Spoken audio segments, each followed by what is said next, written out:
안녕하십니까. 10월 5일 토요일 말씀 묵상 함께 시작하겠습니다. 오늘도 주님의 그 크신 은혜 가운데에서 기쁨을 누리시고 하나님의 보호하심을 누리시는 귀한 성도님들 다 되시기를 기도합니다. 오늘 본문은 출애굽기 12장 37절에서부터 51절까지 말씀이고요. 모세는 계속해서 출애굽 당시의 이야기와 이스라엘이 지켜야 할 무교절 규례에 대한 이야기를 반복해서 교차적으로 이야기를 하거든요. 이 이야기를 통해서 과거의 일이 우리들에게 현재로서 다가오게 하는 그 의례, 예배에 대해서 한번 생각해 볼 수 있었으면 좋겠습니다. 그럼 먼저 말씀을 보시고 묵상 이어나가도록 하겠습니다. 이스라엘 자손이 라암셋을 떠나서 숫곳에 이르니 유아 외에 보행하는 장정이 60만 가량이요 수많은 잡족과 양과 소와 심이 많은 가축이 그들과 함께하였으며 그들이 애굽으로부터 가지고 나온 발교되지 못한 반죽으로 무교병을 구웠으니 이는 그들이 애굽에서 쫓겨남으로 지체할 수 없었으며 아무 양식도 준비하지 못하였음이었더라.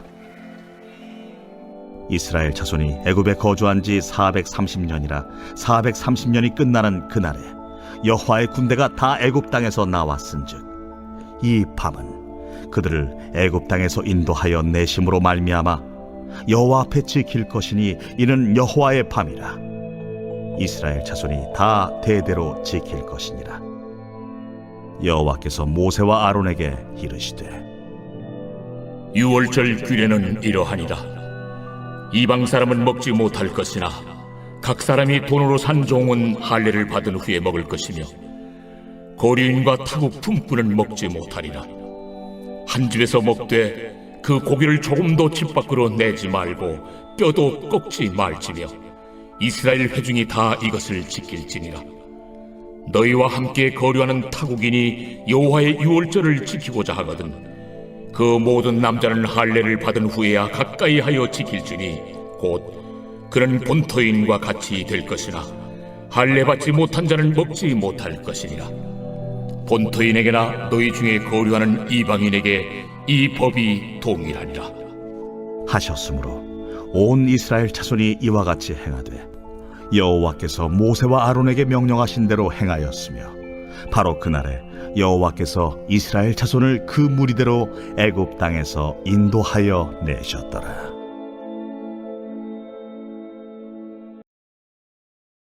유월절 이야기가 계속 되는데요. 출애굽 사건에 대해서 기록하면서 계속해서 그것을 유월절 절기와 연결시켜서 이야기를 합니다. 그러니까 출애굽 사건은 40년 전에 있었던 일이고 출애굽을 경험했던 세대는 대부분 광야에서 죽었죠. 그러니까 이제 광야에서 태어난 세대들에게 출애굽 당시의 상황을 잘 가르쳐야 되는데 그 역사를 기억하게 하는 것이 무엇보다 중요했던 겁니다. 그러니까 과거 역사를 이야기하되 그 과거 역사를 기억하기 위한 도구로서 이 7일간 무교병을 먹는 기간을 함께 강조하는 거죠. 사실 생각해보면 우리라는 의식이 어떻게 생깁니까? 역사를 공유하면 생겨요. 예를 들어서 우리나라 사람들이 일본과 축구 경기를 하면 내가 그렇게 축구를 잘하지도 못하고 내가 그렇게 축구를 좋아하지 않는데도 불구하고 함께 가서 막 응원을 하고 하는 일이 벌어지죠. 그 이유는 역사 때문입니다. 우리의 역사가 있으니까 같은 역사를 공유하는 사람들의 모임이 곧 공동체가 되는 거거든요. 그러니까 모세는 40년 전의 출애굽 당시의 역사를 설명하면서 그것이 지금 어떻게 우리들에게 현재화될 수 있는가? 매년마다 이 무교절을 지킴으로써 과거에 우리가 애굽으로부터 나왔다. 그때 하나님께서 10가지 재앙을 애굽에게 내리시고 그 가운데 우리는 보호를 받으며 이렇게 광야로 나올 수 있었다. 이걸 강조하기 위해서 이런 말을 하는 거죠. 그래서 이 당시의 역사와 유월절 규례에 대한 가르침이 마치 폭에 쌓듯이 이렇게 하나하나 나오는 것을 볼 수가 있습니다. 이스라엘 자손이 라암셋을 떠납니다. 라암셋은 그 당시에 이스라엘 사람들이 쌓던 국고 성의 이름이죠. 거기서 노동을 하고 있었는데 그곳을 떠나서 숫곳에 이릅니다. 거기서 우리가 몇 명인가 한번 보니까 유아 외에 보행하는 장정만 60만 명입니다. 장정만 60만 명이니까 유아들, 여자들, 노인들 다 합치면 한 200만, 150만에서 200만 정도는 되겠죠? 그러면 대전광역시 정도 되는 인원입니다. 엄청나죠? 그 엄청난 사람의 숫자가 거기서 나왔다는 겁니다. 게다가 수많은 잡족과 이스라엘 백성이 아닌 사람들도 덩달아서 애굽에서 나온 거죠. 사실 애굽에서 종로로 타고 있던 족속들이 이스라엘만 있었던 것이 아닌 거죠. 그리고 양과 소와 심이 많은 가축이 그들과 함께 하였다. 그러니 엄청난 사람들이 그 가운데서 나와서 거기에 모였다라는 것입니다. 그들이 애굽으로부터 가지고 나온 발교되지 못한 반죽으로 무교병을 구웠으니 숫곳에서 처음으로 무교병을 구웠다라는 것을 기록을 해요. 사실 역사를 기록하는 사람의 입장에서는 그 가운데서 가다가 어떤 빵을 구워 먹었느냐는 그다지 중요하게 생각하지 않습니다. 하지만 모세는 그들이 처음에 나와서 람세 떠나서 숫곳에 갔는데 거기서 처음으로 무교병 구워 먹었어. 그게 뭐 그렇게 중요해? 그런데 이것이 굉장히 중요한 거예요. 이후에 대대로 매년 이 무교병으로 하나님께서 우리에게 베풀어 주신 구원을 기억할 거니까요. 이는 그들이 애굽에서 쫓겨남으로 지체할 수 없었음이며 아무 양식도 준비하지 못했기 때문이다. 물론 어느 정도 나올 때 서둘러서 이것저것 가지고 나오기는 했지만 잘 준비되어서 계획된 여행이 아니었다는 것을 보여줍니다. 그러니까 거기서 배가 고프니까 그 발효되기까지 기다릴 수 없고 그냥 무교병을 구워 먹었다는 거예요. 이스라엘 자손이 애굽에 거주한 지 430년이라 430년이 끝나는 그날에 여호와의 군대가 다 애굽 땅에서 나갔다. 여호와의 군대가 되어서 이 밤은 그들을 애굽 땅에서 인도하여 내심으로 말미암아 여호와 앞에 지킬 것이니 이는 여호와의 밤이라 이스라엘 자손이 다 대대로 지킬 것이니라. 자, 앞에서 숫곳에 이르러서 무교병 구워 먹은 이야기를 하고 난 다음에 갑자기 역사 이야기를 하지 않습니까? 430년 동안 여기에서 머물렀고 거기서 이 밤을 대대로 지켜야 한다. 유월절과 무교절을 지켜야 한다라는 것을 강조하기 시작합니다. 과거에 있었던 일과 그러므로 우리는 지금 이렇게 행해야 한다라는 말이 교차되어서 나오는 거죠. 사실 모세의 입장에서는 과거에 어떤 일이 있었는가를 자세하게 설명하는 것이 중요한 게 아니고 이들 이스라엘 백성들로 하여금 유월절 지키고 무교절 지키고 하는 것을 굳이 이런 걸 해야 돼? 그런 생각 갖지 못하도록 하나님께서 우리에게 베풀어 주신 그 은혜를 기억하라는 것을 강조하기 위해서 이렇게 기록하고 있는 것입니다. 그리고 또한 이스라엘이 여호와의 군대가 되었다는 사실도 여기서 밝히고 있죠. 이들은 단순히 애굽의 종살이에서 풀려났다는 데서 머무르지 않고 하나님의 손에 들려서 하나님의 심판을 수행하는 자들이 될 것이다 라는 것을 보여줍니다. 그러니까 이스라엘 백성들이 매년 무교절을 지키면서 무교병을 먹는 그 기간을 통해서 우리는 하나님의 군대가 된 거야. 우리는 하나님의 군대로서 이 땅 가운데 서 있는 거야. 이런 것을 기억하게 하는 거죠. 그래서 이 하나님의 군대는 이스라엘 족속들만 아니라 수많은 잡족에 이르기까지 자유의 은혜를 미치게 하는 겁니다. 하나님께서는 이스라엘을 도구로 사용하셔서 그 주변의 다른 종족들까지 자유롭게 해주시는 하나님이신 거예요. 그런데 문제는 이스라엘 주변에 이스라엘이 아닌 다른 종족들이 있기 때문에 이런 규례를 주시고 있습니다. 모세와 아론에게 말씀을 하시는데 유월절 규례는 이러하니라. 이방 사람들은 먹지 못할 것이나 이방 사람들이 이 유월절에 참여할 수 없다는 겁니다. 유월절 식사에 참여한다는 것은 이스라엘의 일부냐 아니냐를 결정한다는 얘기예요. 그래서 기본적 원칙은 유월절 식사에는 이방 사람은 참여할 수 없습니다. 그러나 돈으로 산 종이 있을 수 있단 말이죠. 같은 집에서 함께 생활을 하고 있는 사람인데 이 사람은 이스라엘 사람이 아니니까 따돌린다. 이거 참 애매할 수 있죠. 그럼 어떻게 해야 되느냐? 그 사람이 할례를 받으면 된다. 이제부터 나는 다른 종족 사람이었지만 할례를 받음으로써 이스라엘인이 되었다라고 선포하는 거예요. 혈통적으로는 이스라엘이 아니라 하더라도 할례를 받았을 경우에는 그 사람이 이방인 종이라 하더라도 이스라엘 족속 중 하나가 될 수 있다는 거죠. 그러나 거류인과 타국 품꾼은 먹지 못한다. 오랫동안 함께 거하면서 같은 집에서 살 사람이 아니고 잠깐 있다가 일하고 떠나고 하는 사람들, 그 사람들이 이방인인데 어쩌다가 보니까 유월절이네? 같이 있으니까 같이 식사합시다. 이거 안 된다는 겁니다. 할례를 받고 믿음을 고백하고 내가 이스라엘 사람이 되겠습니다라고 고백하지 않은 사람은 유월절에 참여할 수 없다라고 명확하게 딱 구분을 하죠. 한 집에서 먹되 그 고기를 조금도 집 밖으로 내지 말고, 이 말이 뭐냐 하면요. 유월절 식사를 하다 보면 고기가 남을 수가 있지 않습니까? 다 못 먹고. 그런데 그 고기 아깝다고 이웃집에 같이 나눠 먹자고 나눠주지 말라는 겁니다. 왜요?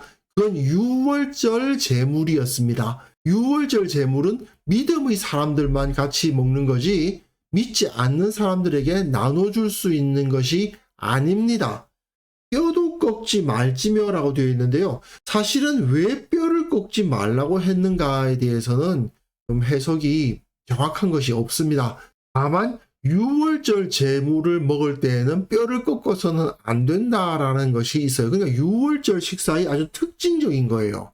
그런데 예수님께서 그 뼈가 꺾이지 않으셨거든요. 십자가에 달려 계실 때 다른 두 강도들의 다리는 꺾이는데 예수님은 꺾이지 아니하십니다. 그러면서 예수님이 유월절 제물로 돌아가셨다는 것을 보여주는 증거가 된 것은 사실입니다. 이스라엘 회중이 이것을 다 지켜라. 그러니까 매년 이 무교절을 지키고 유월절에 유월절 식사를 하는 것은 이스라엘 회중은 반드시 다 지켜야만 되는 규례고 이방인들은 그 가운데 들어가지 못한다. 이방인들은 그 가운데 참여하지 못한다는 것을 명확하게 하는 거죠. 이것은 결국 하나님께 대한 신앙 고백을 나타내는 것이고 또 이스라엘의 멤버십을 확인하는 자리입니다. 우리는 하나다. 우리는 같은 하나님의 백성이다 라는 것을 확인하는 시간이라는 것을 알 수가 있습니다. 그렇기 때문에 이것이 이스라엘 사람들에게는 굉장히 중요한 식사인 거예요. 너희와 함께 거류하는 타국인이 여호와 유월절을 지키고자 하거든 만약에 이방인들 중에서 유월절 저도 지키고 싶습니다 라고 말한다면 그 사람은 할례를 받은 후에야 가까이 하여 지킬지니 사실 원칙은 똑같죠. 할례를 받고 이스라엘 백성으로 편입되면 하나님의 백성 이스라엘이 될 수 있습니다. 이스라엘 사람 부모를 두지 않아도 내가 여호와 유월절에 참여하고 싶습니다. 내가 이스라엘인이 되고 싶습니다. 라고 말한다면 할례를 받고 그 유월절에 가까이 하여 지킬 수 있습니다. 그는 본토인과 같이 됩니다. 똑같은 이스라엘이다 이겁니다. 이 사람이 분명 그 겉으로 보기에 얼굴 색깔이라든지 머리카락 색깔이라든지 이런 것이 완전히 달라가지고 이스라엘 혈통이 아니구나 하는 것이 표시가 난다 하더라도 나는 하나님을 믿고 할례를 받았습니다 라고 말한다면 그 사람이 아무리 겉모습으로선 다르게 생겼다 하더라도 똑같은 이스라엘 사람으로 받아들여 줘야 된다는 말이죠. 함께 유월절 식사를 하는 사람은 무조건 한 멤버입니다. 하지만 할례 받지 못한 자는 먹지 못한다. 그거 계속 강조하죠. 할례를 받아야 된다. 이것은 하나님의 백성으로 자기가 편입되기를 신앙 고백을 하고 할례를 받아야 이스라엘이 된다는 겁니다. 본토인에게나 너희 중에 거류하는 이방인에게 이 법이 동일하니라. 이스라엘인 부모를 두었다 하더라도 할례 받지 아니한 자가 있을 수 있는데 그 자들은 유월절에 참여할 수 없고, 이방인으로서 부모가 이스라엘 사람이 아닌 사람이라 하더라도 할례를 받고 하나님의 백성이 되기를 고백한다면 동일하게 유월절에 참여할 수 있는 동족이다. 한 이스라엘이다. 그 말이죠. 온 이스라엘 자손이 이와 같이 행하되 여호와께서 모세와 아론에게 명하신 대로 행하였으며 바로 그날에 여호와께서 이스라엘 자손을 그 무리대로 애굽 땅에서 인도하여 내셨더라. 결국 이렇게 이스라엘 자손이 세워졌다라는 것을 선포하고 있는 부분입니다. 결국 이렇게 타국인들에게 유월절 식사가 완전히 닫혀 있지는 않았다는 것을 보면 하나님께서 이스라엘이라는 것을 정의하실 때 그 혈통으로 정의하신 것이 아니라는 것을 드러내주고 있습니다. 그리고 또한 이 유월절 식사는 하나님께서 이스라엘을 구원하셨음을 기억하게 하는 것임과 동시에 그 사실을 이방 사회에게 알리는 의미까지 가지게 돼요. 그리고 이 유월절 식사의 전통은 성찬으로 이어지죠. 그러다 보니까 바울이 고린도전서에서 너희가 이 떡을 먹으며 이 잔을 마실 때마다 주의 죽으심을 그가 오실 때까지 전하는 것이다 라고 가르쳐요.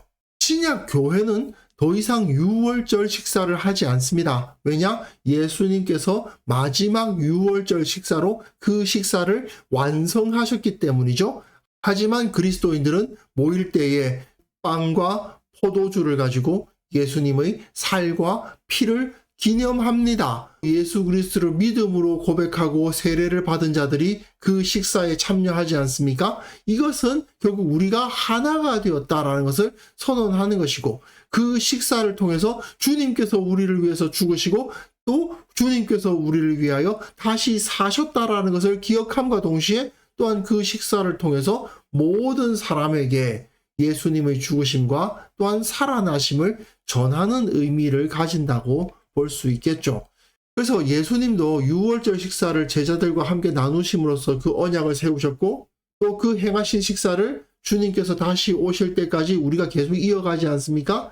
그걸 통해서 예수님의 죽으심과 부활을 기억하고 주님과 연합되었음을 선포하고 또 함께 식사를 나누는 사람들이 한 공동체임을 확인하는 것. 이것이 바로 신앙의 모습이고 예배의 모습이죠. 사실은 제가 섬기고 있는 함께하는 교회에서는 매주 성찬을 합니다. 교회마다 성찬을 하는 빈도가 다릅니다만은 저희는 팬데믹 시기에는 성찬을 하지 못했지만 팬데믹이 끝나고 난 다음에는 매주 성찬을 회복해서 함께 하고 있거든요. 지금 이 모세가 유월절에 대해서 가르치고 있는 것을 보면 계속해서 이 무교절 지켜야 된다는 것을 너무너무 강조하거든요. 정말 반복해서 진짜 귀에 못이 박히도록 이야기를 합니다. 왜냐? 이것이 너희들이 구원받은 백성이라는 사실을 기억하게 하는 가장 중요한 도구다라고 말해주고 있는 거예요. 그리고 그 유월절 식사를 예수님께서 마지막 만찬 때 완성을 하셨어요. 그리고 예수님께서 너희가 내가 다시 올 때까지 이것을 행하여서 나를 기념하라, 나를 기억하라 말씀을 하셨는데 그런데 성찬을 뭐 해도 되고 안 해도 되는 거 아니냐 이렇게 생각하는 경우가 너무 많습니다. 진정한 예배의 핵심적인 부분을 쏙 빼먹고 설교만 들으면 예배에 참석하는 것이다 라고 생각하시는 분들이 있는데 예배에 대해서 조금 새롭게 좀 생각해 봐야 되지 않을까 그런 생각을 하게 됩니다. 여하튼 우리가 함께 공동체로서 모여서 예배하고 함께 떡과 포도주를 나누는 것이 얼마나 소중한 것인가를 또 한번 기억할 수 있었으면 좋겠습니다. 그래서 이 시간 함께 기도하실 때는요, 우리가 이렇게 매일 묵상을 하고 또 매주 예배를 드리는데 그 예배 가운데, 묵상 가운데 진지한 마음을 허락하시고 그 예배 가운데 이루어지는 성찬을 통해서 주님의 은혜를 더욱더 크게 누리게 하시고 또한 예배의 다른 모든 순서들 통해서 주님의 십자가와 부활을 체험하는 역사들이 일어나게 하옵소서. 함께 기도하는 시간 가졌으면 합니다.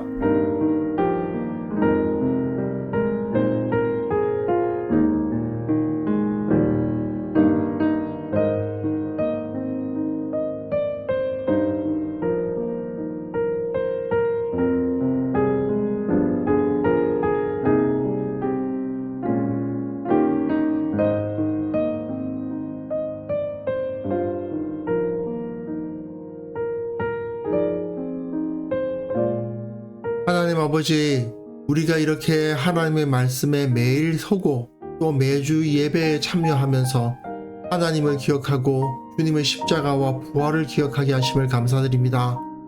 이것이 계속해서 반복되어 갈 때 이것이 나에게 얼마나 귀한 것인지 확인하게 하시고 늘 주님 앞에 서기를 즐거워하는 자들 되게 하여 주옵소서.